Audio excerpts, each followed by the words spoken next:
Beck, I'm 21 years old, I'm from West Bromwich and I'm a bisexual trans male. I think there's this sort of dangerous assumption in the community and just in society as a whole that if you're transgender, you sort of know from when you're 2 years old walking and talking like, oh, I'm transgender. And I don't think that's true at all for everyone. I mean, some people might have that experience, but for a lot of people, it's something that they realise over time.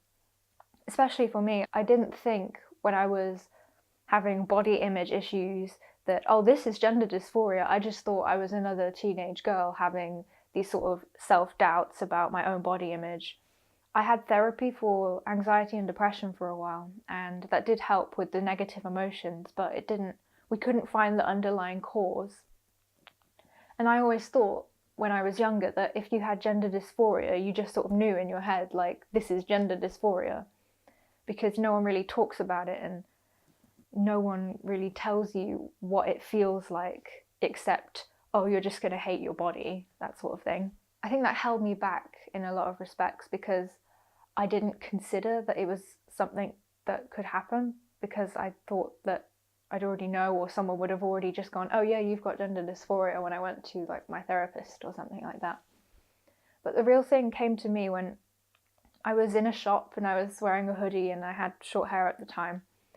And the shopkeeper just said to me, can I help you, sir? And that was like a big turning point for me, because I didn't understand at first why I just felt really happy and excited that I'd just been referred to as a male. I was like, wow, this is different, but it's nice. And I understand, looking back, that all those other times when I had self-doubts and I was unhappy and I had all these body image issues, I could start to connect the dots in my head. I was thinking to myself, well, maybe this is what gender dysphoria is about.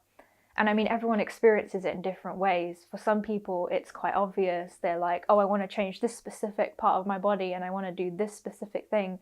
But for other people, it's more open and they can't quite put their finger on it at first, I think.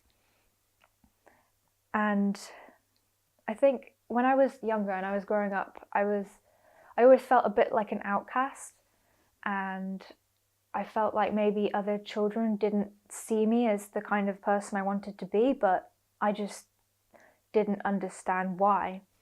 And looking back, I feel more confident now going forward because I've been able to figure out why I felt that way. So that means I can sort of fix it and take steps to be more comfortable and do what I want to do.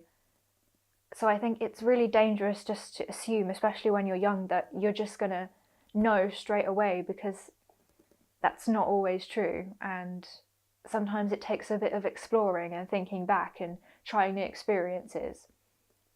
And that's what sort of sets the bells ringing, if you know what I mean.